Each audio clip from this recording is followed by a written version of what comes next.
But you can really tell the brick line here is different because when they raised the grade in 1925, they put in the newer brick underneath. And y'all know how the grade raising was done, that there were guys who had dug under the church with jacks and were jacking the church up while another guy banged a drum so that it would all go up at the same time and not crack the church. An amazing story.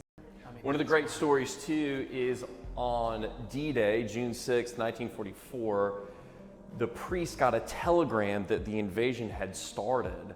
And so he came up to the church at 5 in the morning and started playing the bells, and people gathered in the church all day long during the invasion till 7 o'clock that night. Yeah. Oh my goodness.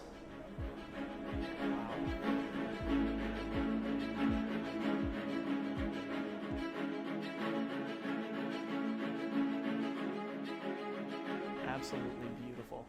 So Trinity as a church was founded in 1841 by the Reverend Benjamin Eaton. He came as a foreign missionary from the Episcopal Church and came to Galveston.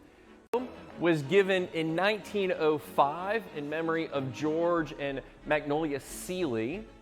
During Hurricane Ike in 2008, the area around Jesus, his legs, his kneecaps, his shins, all of that was blown out during the hurricane. An amazing story. They took the shards of glass, made it into jewelry, sold the jewelry, and now that money continues to go to other disaster-affected areas around the world. It's a real sign of resurrection, of upcycling, and of charity for the rest of the world.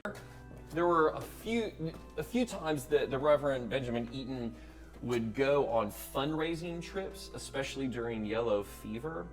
While he was gone, these two priests served in his absence, and they both died of yellow fever. Oh man. So when Benjamin Eaton died, he gave this plaque out of his will as a memory to those two clergy who served in his absence. So talking again about, yellow fever and, how terrible that must have been. And I love how, one bit of history always spurs off another entire chapter that needs to be explored, like yellow fever and diseases and even war, right? So many layers.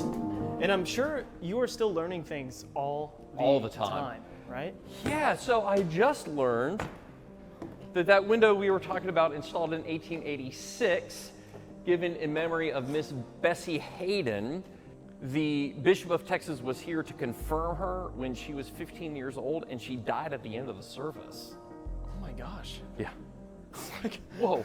And then these windows here were all given by Jenny Seeley in memory of John Seeley.